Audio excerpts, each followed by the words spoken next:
43. I just had back surgery after 17 years in heavy construction. I'm not telling this for pity. I'm telling it so you know what happens when a man is treated like a product and decides not to wait around for clearance. I was in the bathtub trying to soak away the pain, the kind that shoots down your spine and makes your whole body clench, when I heard my wife, Heather, whispering in the bedroom next door with our son. If he dies, we get the insurance. If he lives, it's just more debt. Either way, we win. And then they laughed. Together. I didn't scream. I didn't cry. I just sank a little deeper under the water. Not to die, but to be still. To practice the silence. 40 seconds. In the dark. In the cold.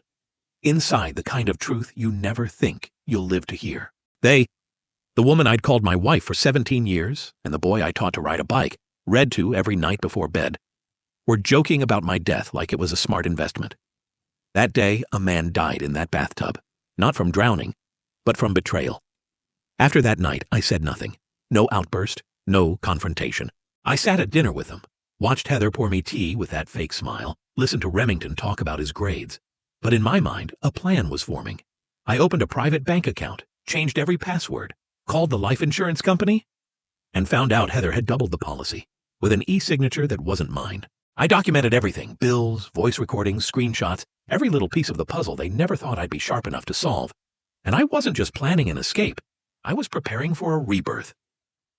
3 weeks later, Remington walked into the living room, where I'd been sleeping to recover, and asked me to help him buy a cheap car from a friend. The same kid who laughed at the thought of me dying for a payday was now asking for my help with a loan? I looked him dead in the eyes. For a second, I saw the boy I once loved.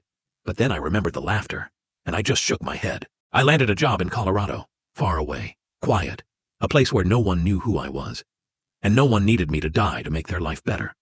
I packed silently, backed up my evidence, called a lawyer, prepped the house to be listed, and then I planned what I called the Last Supper. Heather and Remington sat down to eat pad thai, her favorite. I poured the wine. I smiled. And once everything felt just cozy enough, I said my first real words in weeks. I took a job in Colorado. I leave in 2 weeks, alone. They were stunned. Heather denied it all, sobbing, screaming. Remington just sat there, frozen, a single noodle still hanging from his lips. Then I played the recording. Heather turned ghost white. Remington started crying. Real tears. The first I'd ever seen from him. But it was too late. I stood up, looked around the room, and said my final words. You didn't kill me with a knife, or a gun, or poison. You killed me with your contempt, and now I choose to live. But not with either of you. 2 months later, I was sitting on the balcony of my new apartment in Colorado, watching snow kiss the mountaintops. The phone rang. It was Remington. Voicemail. Dad, can you come home? Mom won't eat. She just stares at the wall. Dad, please. Froze. My hand tightened around the coffee mug. There was a time I would have gone back. Forgiven. Saved them. But not anymore. I didn't call back. But the next morning I left a voicemail.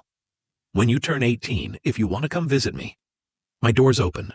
I never stopped loving you. But love doesn't mean forgetting. And that's how a man who was once treated like a burden chose to start over. Not to get revenge, but to prove something deeper.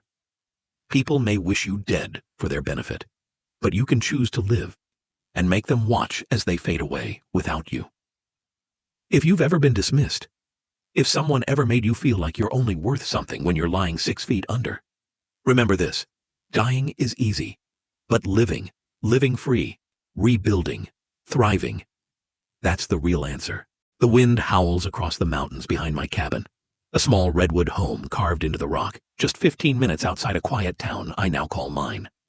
It's been 3 years since I walked away from that so-called home, full of cold meals and colder hearts. Now it's just the past, a chapter closed, one I thought would stay buried, until one June morning as I was brewing my coffee, the phone rang.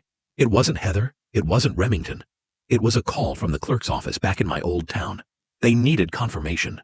Who was Remington's legal guardian now that he turned 18 a few weeks earlier? My hand trembled. I knew the day would come. And sure enough, a week later I received an email from Remington. I'm not asking for forgiveness, I just want to see you one more time. Not to ask for anything, just to understand. I'll be in Colorado next week, staying at a hotel near downtown. If you want to meet, I'll be there. If not, I understand. I read the message over and over, dozens of times. And instead of replying with a long explanation, I sent just one line. Saturday, 10 a.m. Bakery on the hillside. I'll be waiting. Remington walked into the cafe wearing an old gray button-up.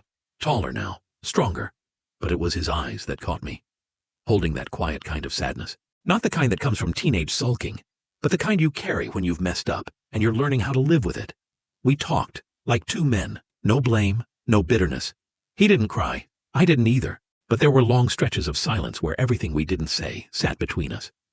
I used to hate you, he said quietly. But not because you did anything wrong. I was just stupid. And I didn't understand what you were going through. Mom? She's not the same anymore. I nodded. I knew. Heather had sent me a letter a few months back. Handwritten, purple ink, shaky handwriting. She wrote about depression, losing her way. How the first real slap from reality came when Remington moved out the day after his 18th birthday. I thought I had everything, she wrote. But when I lost my husband and my son, I realized all I had was the illusion of control. I'm sorry, not for your forgiveness, but so I can forgive myself. I didn't write back. Not until today. 2 months after that first meeting, Remington moved to Colorado. He started an apprenticeship at a construction training center, not far from where I work. Funny how life works. He found passion in the same things I once loved. The things he used to ignore. Maybe pain has a way of making us see our parents differently. Heather came in the fall. She didn't come to apologize, didn't ask for anything. She just came. Her eyes softer, her frame thinner, her presence more honest than ever before. We talked, not to go back, but to see if something else could begin. Not a restart, but maybe a start from the place we broke. And now, I'm sitting on the front steps of my home, watching Remington paint the fence. Heather is in the backyard watering the garden.